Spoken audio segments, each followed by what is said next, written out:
Hello, this is Jen Powers Algie, and welcome to the Arc podcast. I am here again today without my pal Lindsay, who had some more school stuff to do with her son, but excited because I have a great guest here today with me. I have the amazing Chloe Rothschild. Hi, Chloe. Hi, Jen. Chloe is an autistic adult who is a self-advocate. She's been involved in autism and disability advocacy for over a decade. She serves on the Arc of U.S. Board of Directors as a secretary. She currently works as an educational consultant at the Autism Institute, which is Triad, at Vanderbilt University Medical Center. She also is the co-author of the My Interoception Workbook, a guide for teens, adolescents, and adults. Man, that's a good bio, Chloe. You're a busy woman. Welcome. Thanks for having me, Jen. So Chloe and I met, I don't know, it's probably been like a year almost, around this Almost. time, right? Chloe is on our ARC of the United States board. And of course, I'm here in Ohio at the Arc of Ohio chapter. And we were going to the same conference. And Chloe lives up in Toledo. And we found out we were going to the same conference together. And we were like, we should hang out together while we're there. And but we'd never met before, and we were going to stay in the same room for a couple of days. But it We're was like, like, oh, I've never met you, but let's get a hotel room. We know the same people. exactly. And you know what? It was the best. It was like Yeah, it we've was the known each best. other forever, and it was so much fun. It like elevated my conference experience so Mine much, too. and we just like didn't skip a beat. I don't think we stopped talking for like 2 or 3 straight days. Yeah, We had ice cream, we went out to dinner, we did all the fun things, and then we sight saw a little. We didn't see the eclipse right, we were like the only people in in the the United States. country, in this part of the country who didn't see it, but it's fine because we were doing disability policy, right? Exactly. And we were hearing people like next door to our hotel room like talk too loud on their phone and All the having some weird conversations, and it was just a joy. And I just was like, this is a person I'm gonna know forever. And it was funny because like while I was there, I really needed Chloe. I always think like, oh, I'm gonna be helpful. Like I'm gonna be because I'm a mom and I have like my mom hat on all the time, and I'm gonna like make sure I'm there for her if she needs anything. And then of course I get a call that Jack was having some seizure stuff at the time, at home, really far away from me while I'm not home. He didn't actually have a big full seizure, but was having some like kind of pre-seizure activities and things that my husband was texting me about. And I was like kind of melting down one day, and Chloe helped me and just kept me focused. And I really learned so much from her, just in that short little trip. And then of course we've stayed in touch, Yeah. and she's a good friend of mine now. So I was like begging her to come on the podcast for a while because she is her brain. There's certain people that I've met in this process, since I've had my kids, and there's probably only two or three that I would call because I know that they would have an answer for me like right then. And because of the way her brain works, the way that she thinks about autism and disability, and accessibility and accommodations, she's my go-to. Thanks, Jen. Yeah, so let's just get right to it. I'm going to ask you some questions, some things that I know that you're an expert on. Okay. Clearly, you mean you've written a book, you're on our Yeah. board, you are a great advocate. One of the things that you're really passionate about is communication. Um, I learned this myself when you were FaceTiming with Evie, my daughter, and later on, like you texted me, like, "Hey, does she have an AAC device? Does she, I couldn't understand some of the things she was saying. How can I help you with this? Let's try to brainstorm on this." And Yeah. I went down the AAC road with Jack a little bit, but I didn't ever do this for Evie. And I was like, it expanded my brain. Like I didn't quite understand AAC world as much as I have since I've worked with Chloe, and she's helped me see this from a totally different perspective. So tell me, Chloe, like why is communication and the use of assistive augmented technology important to you? It's important to me because after I was diagnosed with post-traumatic stress disorder after an unfortunate summer camp experience back in 2011 now, AAC was really how a helpful tool and really what helped me tell that story and really helped me find my advocacy voice. I mean, AAC, I was pre-programming and typing in these speeches and pressing them one button at a time to speak to medical students. That is how my advocacy journey kind of began.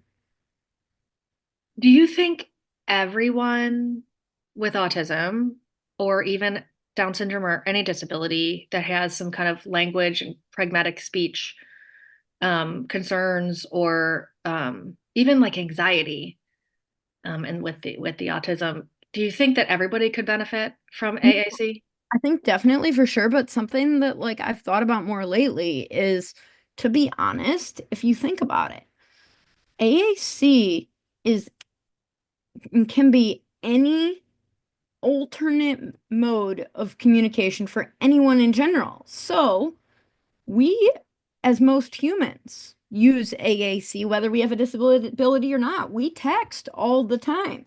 And if you text, you're using an alternate form of communication. Um, so I think it can really benefit all people, especially because individuals with IDD may not always be able to have those spoken words or may not be able to always have understood what they are trying to say, which can lead to frustration, which can lead to what many call it as behaviors because they're not being understood or they don't have the words to tell us. So AAC can help serve in the form of a communication repair. Or for me, I like to say I hardly ever use my device now, but I like to say it's there because I know that I'll always have access to my words, whether I'm able to express them verbally or not. Yeah, I saw this in action when you and I were in DC and we were in meetings all day. I mean, we had four or That five. was a long day. Yeah, it was a very long day. And I knew you had your device with you, but I never saw you using it. And then we went into one particular meeting and I saw you beforehand typing things up on your iPad. And I was like, um, I thought maybe you were just like kind of taking notes. And then when we got in there, you used your iPad. You'd already written out what you wanted to say and you pushed the button and it said what you wanted to say. But I Did felt I like push it or did I read from it? I think that time I read from it. you might have read from it, but I felt like there was one point where you It may have actually been. did But push a it. lot of times nowadays, I it kind of still helps as an AAC because it helps me like process and gather what I wanted to say Yes. and then be able to just read it. And if I couldn't read it in that moment, I could have showed someone else and had them read it or press the button. Well, right. And even pressing the button, hearing your words, I felt like knowing that you have that tool, like Hmm. helps you and everyone in the room really relax that it's okay if you're not able to say it and Yeah. say it in the way you wanted to say it right then, because you had like really powerful things that you wanted to say. And we'd been going and going and going all day. And I felt like that was such an important tool that you had access to. Yeah, And no, it definitely it is. is. And it changed me because I think a lot of us parents who We're so really, focused on verbal words sometimes yes, we are. And because we I'm so want verbal. our individuals to be able to talk, but really saying yes to an alternate form of communication isn't saying we're not working or focusing on talking. It's just saying we're giving you another tool in your toolbox. And research supports that. I mean, research shows that um if anything, it's helping expand speech, not an obstacle or decreasing. When it's like the repair you talked about too, Yeah, because Evie gets really she can frustrated with talk a me. lot, but Yes, I was frustrated for her because like she's telling me this big long thing and I'm barely understanding what she said unless you and your husband are there telling me, and she's 12. right. She doesn't need or want you to be there all the time translating, so we need to give her a tool so she can be her own translator. That's it. That's it right there. Because what we don't want to do is our ableist brain sometimes takes over and says, well, yeah, verbal communication is what everybody wants to hear, and this is what it makes everybody really comfortable. And so let's stick with that. I And mean, we're, I think we just have to think like how many times have you texted or emailed someone a conversation because you felt like it was going to be hard to verbally say? yeah, yeah, And I feel like we all have been there, everyone, where we're like, oh, that's going to be an easier one to text or email. So that's what we do. yeah. And we're using like talk to text, which Yeah, is so great, which is what Jack uses a lot. Daniel, my son, has two different names. Uses all day at school, but he also has been telling us like I'd rather write, and yeah. sometimes he wants to type, and sometimes he wants to do the talk to text. And I mean, So just writing and typing are forms of AAC as well. yes. And we're expanding, always expanding. I feel like, and especially in the day and age of like AI and all these things that are Yeah. going to be so useful, why not continue to expand how we communicate? Because In it's going to be, fact, I just, it was just brought to my attention. I just heard about the other day a new software. It's called NerChat, NerChat. And um, it is a software that is like a keyboard. It's an app, an iOS app, and it's a subscription based, and it's a keyboard with symbols to communicate. So individuals who may not be able to read or call someone on the phone, they can now be a part of their family group text and Instagram, Facebook, social media. But it goes one step beyond that. They also have a keyboard type feature screen thing for Zoom. So these individuals can now be a part of Zoom calls and telehealth. It was just an incredible software. And just, and there's an AI component where the co-founder was telling us that, for example, if you're in the ER and you say to your phone and you say to the software, show me a core board for hurt foot or so and so hurt their foot, it'll bring up a core board for hurt foot. wow. No, it's definitely something that you could look into because especially I know you said Evie would like a phone. And I Hmm. know reading is not a strong suit. This keyboard would make it so that she could use these symbols to text her friends and to text her family. Huge. Yeah. Yeah, because she's getting a phone on May 19th. Well, she may need to be getting this software too. I will be getting this too.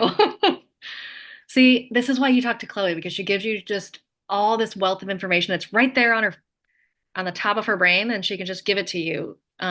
Because she's so in touch, because she's so passionate about things like communication and AAC. Another thing, when I first met you, you had a job, you were volunteering, you were serving on a national board, you were mentoring a few families, then you took mine on too, and now you have another job at Vanderbilt. I think Yeah, you're I'm not sure how I do it all. I know I was gonna say I know you're in high demand. You're always kind of my go-to person when I think we need somebody with lived experience and expertise to help in this situation. How are you managing two jobs and your board work? And Uh, some days better than others. Um, I like to tell people I'm working in two different time zones, two calendars. It's going great. So, but but you I've actually really surprised myself, and I'll have been at VUMC 6 months next week, and just the amount that I've grown since I've been there, like when I first started, I definitely like I did better with like more concrete tasks, like you do this, then you complete it. Now I've kind of worked into I'm doing more abstract tasks like outlines for basic online trainings, tip sheets. I mean, things that can take anywhere from a little bit of time all the way to this one project that I've been working with other consultants on. I've been working on since around Thanksgiving. And Wow. just being able to realize that like it's quality, not quantity. And it's been cool to watch myself and I'm really proud of myself because like not only have I made all these gains, but I'm also requiring less support over time. But if I need it, that support is always there for me in whatever capacity I may need it. Yeah, And what they kind tell of me it's really great that I'm so self-aware because I know what I need and can ask for it. yes, it's so important. The awareness and the self-advocacy that you've just are such an expert at this point. What accommodations do you have at your job? Like at both of your jobs? So flexibility, like flexible schedule is huge for both of them. So um I work a certain amount or I have certain tasks I need to get done, but when I'm done or when I do them is up to my schedule. So let's say I have an appointment or I'm having hard a harder day. Like that's fine. I can take that break I may need to regulate, or I can go to that doctor's appointment and the work will still be there. And as long as I get it done by my deadline, I don't have to explain that to anyone. Um, Another accommodation is that I meet with my supervisor, who's really serving as my coworker and mentor, but really she's become a really great true friend. Over the past 6 months, we meet once a week and we kind of go over my to-do list for the week and I have it all color coded. So that's another accommodation. And I track my time or my effort. I track it that way because that seems to be the easiest for me right now. And then they help me put it in the rubric that they use. So, and when we started using these agendas and to-do lists, my supervisor was actually making them for me. And now I am not only making them, but we're just starting to see if I'm able to do more than 1 week at a time. And yesterday I was able to have the starting to-do list for like 2 or 3 weeks, which is huge because that amount of executive functioning. But a really big accommodation for me has been really asking for us as a team and individuals I work closely with to use direct communication when they're talking with me because I don't always understand that hidden social fluff and I'm always so worried that I'm going to mess something up. So we kind of now have this understanding of like yeah, we're just gonna like I have this understanding of I don't need to be anxious about this or about messing up or making a mistake because they know it's not on purpose and that I really don't know. And if it's a problem, they'll come to me and tell me, and then we'll problem solve. So that has been really helpful. I'm trying to think of what other accommodations I have, like this whole long list. Oh, the use of task analysis for some tasks that are longer, like submitting an expense report. I'm trying to think of some other accommodations. I have a long list somewhere, but yeah, And these are things that you asked for and you kind it of kind worked. of Yeah.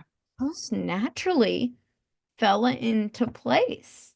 And then I kind of realized, like, wow, this is really working. I'm gonna write all this down. But like, so I worked 16 hours. That would normally be 2 days. It takes me around four, and that's fine. Yeah.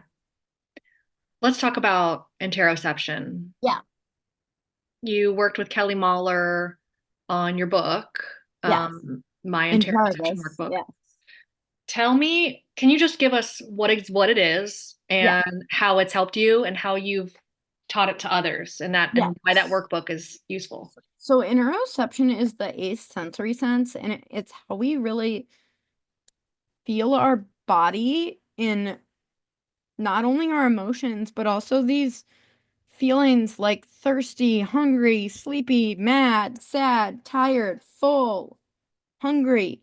All those feelings that, I mean, I always thought, wow, that just happens, but it doesn't always for individuals with conditions such as autism.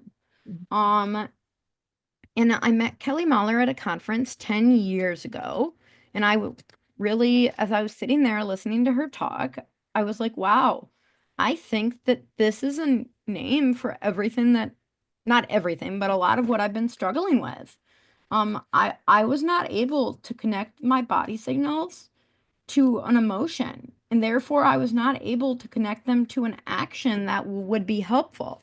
I knew 50 plus self-regulation strategies and could use zero in the moment, yet I was expected to know how to use them because they were given to me. And I had professionals tell me, like, we've given you all the tools, all you have to do is use them. But we were missing a big one, and we didn't even know it was interoception.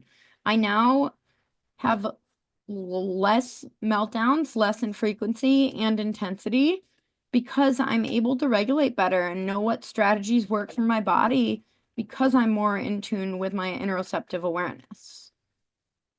So Yeah, I'm really passionate about presenting with Dr. Kelly Muller in teaching people about my journey and just what interoception has done for me and how I believe it can help others.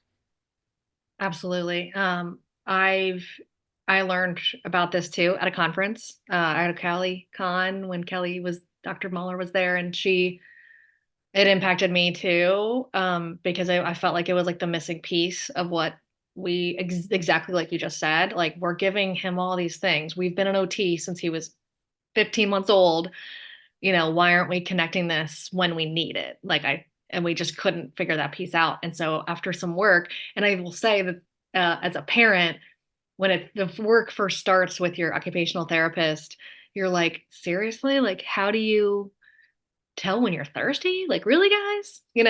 And you kind of, and the beginning of it seems kind of wacky to me. And then as I watched it go on and over time, oh my God, the difference in Jack being able to advocate for himself and understand his body and know our big one is anxiety and nervousness. Yeah, that was mine too. Yeah. And just knowing Dysregulation and anxiety because I didn't notice till I was 100 on a level of 0 to 100, and that was too late.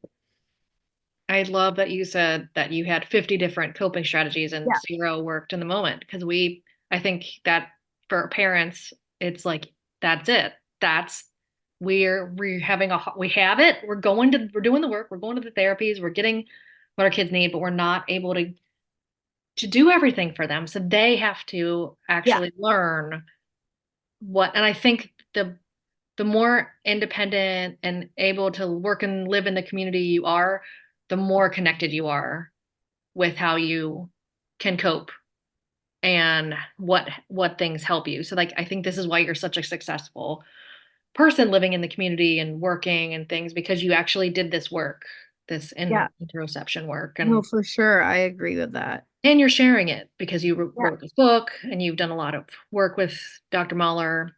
So thank you. We actually had her on the podcast too. So if anybody wants to listen to that one, just look for your Kelly Mahler episode.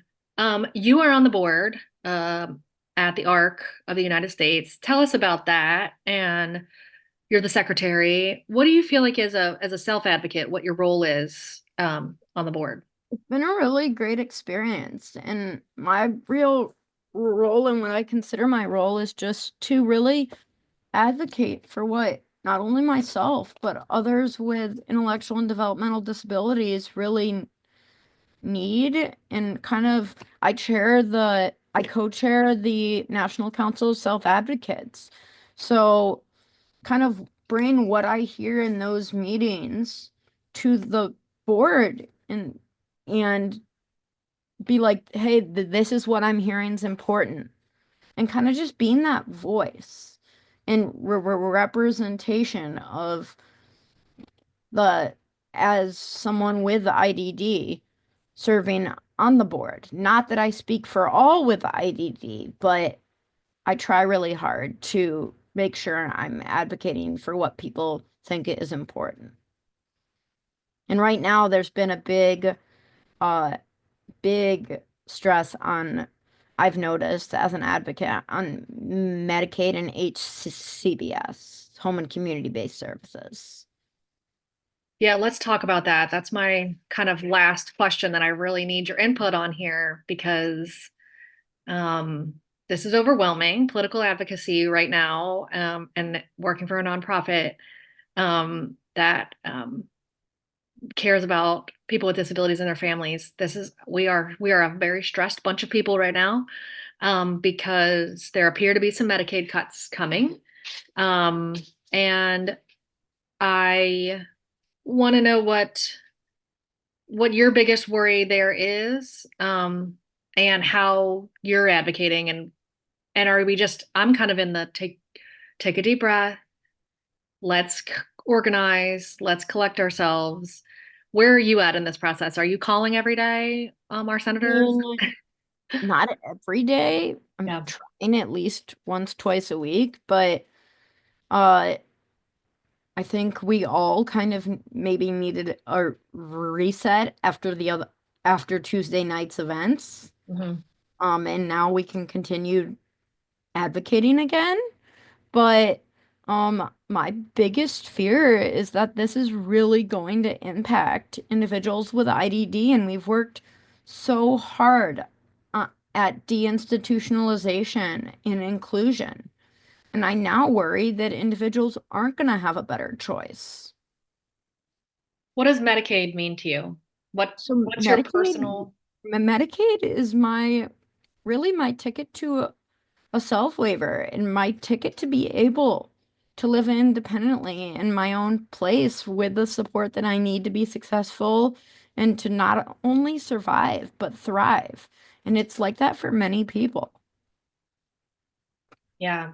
I think there's like an education piece to this Medicaid, to these Medicaid cuts that we at the ARC need to do a really good job of over the next couple months of really helping our people and leadership know exactly what these Medicaid cuts mean to our families. Yes, We need for to talk. sure. I agree with that. Yeah, we need to tell our stories. And you have a good story, Chloe, because you have put in the work and you have a great family, but you still need support, right? Yeah. I mean, this is something home and community-based care did not come easily for our community. We it's might seem like something that's just a regular thing now if you have a 12-year-old like I do with Down syndrome, but not too long ago we were having babies with Down syndrome and being told that we have to put them in institutional settings. And the change came in the 80s when we got these waivers that said we no longer have to institutionalize our kids. We can get a waiver of institutionalization that gives us that funding to support our family member at home in the community. And then that family member, when they become an adult, has that waiver and the Medicaid, the healthcare piece, in order to live on their own, um, be part of their community, go to their art classes, go to their, things that they do with their friends, and also work and be able to do all of their self-care things in their home that they might need a little support with. And so those waivers are Medicaid. It's all Medicaid. Um, my kids get therapies in school. A lot of that is underwritten by Medicaid. Because my school has to contract speech and OT and things like that, and that some of that is paid for through Medicaid. Um, Healthcare for people and our medications. My son takes seizure meds that would be about $5,000 per month. Um, we'd hit our deductible pretty darn fast. And my insurance company would probably end up saying, this isn't worth it for us. We don't want you on, on these rules if I didn't have the Obamacare to make sure that pre-existing conditions continue to be met through my insurance. But also the Medicaid piece has been huge for us since Jack started having seizures because his medication is covered. And there's a lot of families like me where I mean, we can't live without those things. Mhm. And so we have to continue telling those stories. So, Definitely. So if you're a family member to an individual with a IDD or a self-advocate yourself who's benefited, please contact your Senate, contact your House of Representatives. Tell your story because it's important. yeah. Yeah. And we have some resources that I'm going to be putting out and I'll share um, just this week. So we're looking at February 27th. The House cut, they put their proposed budget out that they're going to cut $880 billion from the Commerce and Energy Committee, which houses Medicaid. And so we're looking ahead and trying to make sure that we're telling our stories now as much as possible. So, Chloe, thank you for coming on the. Yes, thanks for having me today. Yes, and um, I will be putting, your info in the show notes. Chloe Yes, did a sounds really good great. job mentoring and doing good work for families. So if you ever want to get in touch with Chloe, just call me really, and then I can connect you. She's just such a good advocate, especially if your child needs communication help at school. Like I've called on Chloe to say, hey, every child needs to be able to communicate their wants and needs. And even if you think that your child, like the AIC device, is a tough road, and I know it is, um, still giving them that access to it. Chloe has taught me that like having that access and letting them play around with it a little bit and seeing if they can figure out the eye touch and things, and having that ongoing access is really important. So even if we can't get to it as a family to like really learn it and make it a consistent thing in our lives, we still need to have that access there. And Chloe has taught me that. So um, thank you, Chloe. Yeah, thank you for being willing to learn.